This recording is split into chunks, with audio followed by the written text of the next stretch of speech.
خود کو بلکہ میوٹ کرنے لگا ہوں. جی محمد بھائی فرمائے. جی میرا تھوڑا سا کچھ شبہات ہیں، تو اگر آپ اسے یعنی سالو کر دیتے تو بہت زیادہ شکر ایک گزار آدھ بات ہوں گا. رکھ لیجئے، انشاءاللہ کوشش کریں گے. جی فرمائیے. جی چیپٹر نمبر 15 ورس نمبر 32 میں آتا ہے کہ اللہ asked him، یہ کہتے ہیں ابلیس سے کہتے ہیں کہ what is the matter with you that you are not among those who have prostrated themselves. تو اگر اللہ العلیم ہے یعنی all knowing ہے then ضرورت کیا تھی پوچھنے کی؟ اچھا what's wrong with you؟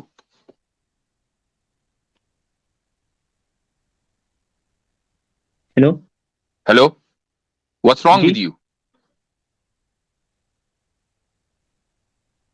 میں سمجھا نہیں. میں پوچھ رہا ہوں what's wrong with you؟ میں یہ کہہ رہا ہوں کہ اگر اللہ all knowing ہے then ضرورت کیا تھی پوچھنے کی؟ میں نے سوال کا جواب بھی دے دیا آپ کو اور آپ نہیں سمجھے. ٹھیک ہے، جب میں نے آپ سے پوچھا what's wrong with you، مجھے معلوم ہے کہ کوئی گڑبڑی نہیں ہے، لیکن میں نے اپنے ناراضگی کا یا اپنے غصے کا اگر اظہار کیا تو اس کے انداز اس کے اظہار کرنے کا طریقہ ایک یہ سوال بھی ہے. اور انگلش میں ہم اس سوال کرتے ہیں کہ what's wrong with you، جبکہ مجھے معلوم ہے کہ وہ رانگ کیا ہے، اس کے باوجود میں سوال کرتا ہوں what's wrong with you. It doesn't mean کہ میں نہیں جانتا کہ وہ رانگ کیا ہے، لیکن یہ میرے غصے کا اظہار ہے. تو سوال کا مطلب ہمیشہ یہ نہیں ہوتا کہ سوال کرنے والا نہیں جانتا، اس کو علم چاہیے، اس لیے وہ سوال کر رہا ہے. سمجھ گئے؟ Okay got it. ایک اسی میں ایک اور سوال ہے کہ اللہ تعالیٰ کو obviously پتہ ہی ہوگا، کیونکہ جیسے میں ایک حدیث سے معلوم ہوتا ہے کہ زمین و آسمان کے تخلیق سے 50,000 سال پہلے ہی سب لکھ دیا گیا تھا. تو اگر اللہ کو پہلے ہی پتا تھا کہ یہ جو شیطان ہے یہ مجھے جا کے بعد میں بٹرے کرے گا، then why did he create him؟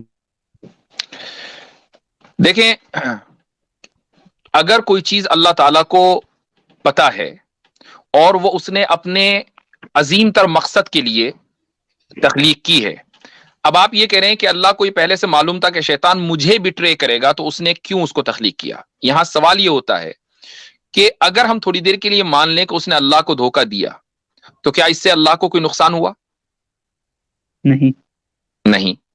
اگر وہ نہ دھوکہ دیتا تو کیا اس سے اللہ کو کچھ فائدہ تھا؟ نہیں.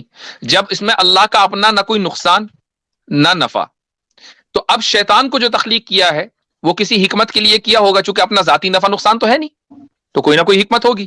وہ حکمت کیا ہے؟ وہ حکمت یہ ہے کہ انسانیت آئے گی، اور انسانیت کو یعنی اچھا بننے کے لیے ضروری ہے کہ برائی موجود ہو، اور برائی کے موجود ہونے کے لیے برائی کا سرچشمہ بھی ہونا چاہیے. اگر برائی کا سرچشمہ نہیں ہوگا تو برائی کیسے موجود ہوگی؟ روشنی کیسے ہوگی اگر سورج نہ ہو؟ تو جس طریقے سے بھلائی موجود ہے اور اس کا سرچشمہ موجود ہے، تو برائی کا بھی موجود ہونا ضروری ہے اور اس کا سرچشمہ بھی موجود ہونا ضروری ہے. تبھی انسان جو ہے اس برائی سے بچ کر اور اچھائی کو اختیار کر کے آگے بڑھ سکتا ہے. یہ اللہ تعالیٰ کی حکمت ہے. جی اوکے گاٹ اٹ. ایک اور سوال ہے کہ لاسٹ سوال ہے.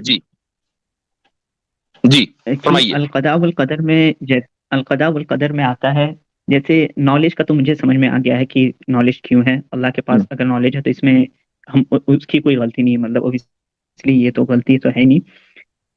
اس میں یہ ایک میں پڑھ رہا تھا تو اس میں بتا رہے تھے کہ ایکشن بھی اللہ کریٹ کرتا ہے، یعنی جو میں بول رہا ہوں ابھی وہ بھی اللہ نے ہی کریٹ کر رکھا ہے پہلے سے. نہیں پہلے سے نہیں، اس کا میں میکانزم بتا دیتا ہوں کہ ہوتا کیا ہے. اللہ تعالیٰ ایکشنز کریٹ کرتا ہے، ہمارے سارے ایکشنز، لیکن سب سے پہلے ہوتا یہ ہے کہ ہم ارادہ کرتے ہیں. ٹھیک ہے، جب ہم ارادہ کرتے ہیں تو اللہ تعالیٰ اس ایکشن کو، کہ جس کے ایکشن کا ہم نے ارادہ کیا ہے اور وہ اس کے علم میں ہے کہ وہ ہم ایکشن کریں گے، اس کو کریٹ کرتا ہے. پہلے ہمارا ارادہ ہوتا ہے، پھر کریشن ہوتا ہے اس ایکٹ کا، پھر اس کے بعد ہم اس ایکٹ کو پرفارم کرتے ہیں جس کو ہم کسب بولتے ہیں.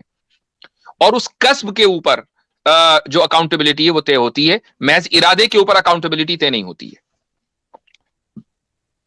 اوکے ایک اور سوال ہے اگر آپ بس. اب آگے اور بھی لوگ ہیں، ابھی اتنا ہی رکھیں، انشاءاللہ پھر اگلی مرتبہ لے لیں گے. ٹھیک ہے، اوکے چلیں، شکریہ بہت بہت. آج تو حضرت ماشاءاللہ جو بھی عرب ماشاء اللہ بولڈ ہی ہو جائے پھر نہیں اس کو بولڈ نہ کہیں, ان کے پاس جینوئن کوشچن تھے. ہاں مطلب بعض مرتبہ آواز سے اندازہ ہو جاتا ہے کہ وہ جینوئن کوشچنز لے کر آئے. دیکھیں ایسے بہت سے مسلمان ہیں کہ جن کے ذہن میں سوالات ہو سکتے ہیں, اور یہ ضروری ہے کہ ہم ان کا اس انداز سے جواب دیں کہ جس سے وہ مطمئن ہو. ماشاءاللہ مطمئن ہو رہے تھے وہ, ہمارے پاس ٹائم نہیں تھا اس لیے ہم ان کو زیادہ ٹائم نہیں دے پائے, اور بھی لوگ ہیں. اچھا محمد بھائی آپ جو ہے انشاءاللہ اگلی مرتبہ آ جائیے گا, یا اور بھی دوسری اسٹریمز ہماری روزانہ کسی نہ کسی چینل پر ہوتی ہیں, آپ اتنے بیک سٹیج چھوڑ دیں, آپ کے سوالات کے انشاءاللہ جواب ہم دیتے رہیں گے وقتاً فوقتاً.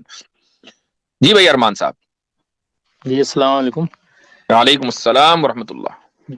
جی مفتی صاحب آپ نے آئی تھنک لاسٹ ویک بولا تھا کہ ایک اسٹریم کریں گے ایک حدیث پہ, وہ 963 الاداب المفرد کی, تو اس پہ کیا اپڈیٹ آپ کریں گے آگے؟ کون سی حدیث تھی, مجھے ذہن سے نکل گیا. جی وہ جاہلیہ کے ٹائم پہ محمد صلی اللہ علیہ وسلم نے کہا تھا کہ جو جاہلیہ کے ٹائم پہ فرق فکر کرے تو byte his father private part. ہاں رائٹ, ٹھیک ہے. ہاں انشاءاللہ اس پر میں گفتگو کروں گا کسی دن انشاءاللہ تعالی. اب یاد آ گیا جی. انہیریٹنس پہ بھی آپ اسٹریم کرنے والا تھا آئی تھنک. وہ بھی ڈیو ہے بھائی, اور بھی 2-3 چیزیں بالکل ڈیو ہیں. مسئلہ یہ ہے کہ ظاہر ہے کہ اسٹریمز کرنے کے لیے پہلے سے تھوڑا سا کوئی پاور پوائنٹ ریڈی ہو تاکہ لوگوں کو سمجھ میں بھی آ سکے. کوئی ہم ٹاپک طے کر لیتے ہیں تو اس کے لیے 2-3 گھنٹے لگانے پڑتے ہیں, تو وہ وقت نہیں مل پا رہا ہے. ورنہ سب سے پہلے تو ہمیں انہیریٹنس پہ کرنی ہے. عاصم بھائی بھی تیار ہیں, مفتی عبداللہ منہاج بھی تیار بیٹھے ہیں, تو وہ ہم نہیں کر پا رہے ہیں, لیکن اس کو کرنا ہے انشاءاللہ. صاحب کوشچن میں پوچھ لیتا ہوں, کیا ایسی ایک حدیث ہے جس میں محمد صلی اللہ علیہ وسلم نے کہا ہے کہ ربا ایک ٹائم پہ بہت ہی کامن ہو جائے گا اور کوئی بھی اس سے بچ نہیں پائے گا؟ کیا ایسی حدیث ہے؟ ایگزیکٹ تو مجھے یاد نہیں آ رہی, اگر اس پینل میں موجود کسی کو یاد ہو تو ذرا بتائیں. چلیے اگر مان بھی لیتے ہیں کہ ایسا ایک ٹائم ابھی آ بھی گیا ہے کہ اس ٹائم پہ سب کے لیے بچنا ہی مشکل ہے, تو کیا کوئی مسلمان یہ جسٹیفائی کر سکتا ہے کہ انٹرسٹ لینا یا لون لینا اس پہ, یا پھر نہیں ہے؟ اب مثلا حدیث میں یہ ہے کہ آخر زمانے میں قتل عام ہو جائے گا. قاتل کو یہ نہیں پتا ہوگا کہ وہ قتل کیوں کر رہا ہے, اور مقتول کو یہ نہیں پتا ہوگا کہ قتل کیوں ہو رہا ہے. تو کیا قتل جائز ہے؟ نہیں ویسے تو جائز تو نہیں ہے. تو بس یہی چیز جو ہے اس میں ہے نہیں, کسی چیز کا عام ہو جانے کا مطلب یہ نہیں ہوتا کہ وہ چیز جائز ہو گئی. جی لیکن کوئی ایسا کہے کہ اب بچنا ہی مشکل ہے, میں جا رہا ہوں. نہیں یہی تو میں کہہ رہا ہوں نا, وہ حدیث سامنے ہو تو آدمی دیکھے گا کہ آپ صلی اللہ علیہ وسلم نے پہلے ہی کہہ دیا کہ نہیں بچ سکو گے, تو وہ دیکھیں گے نا اس حدیث کو جب تک کہ وہ سامنے نہ آئے. جی اور مفتی صاحب ایک اسلامک بینکنگ پہ بھی ایک اسٹریم اگر آپ کر سکے, کیونکہ اس سے ریلیٹڈ. نہیں اس پہ نہیں کریں گے ہم, نہیں اس پہ نہیں کریں گے ہم اسٹریم, یہ ہمارے موضوع سے ہٹ کریں. ٹھیک ہے چلیں, جزاکم اللہ خیرا, السلام علیکم. سبق پھر پڑھ صداقت کا, عدالت کا, شجاعت کا, لیا جائے گا تجھ سے کام دنیا کی امامت کا.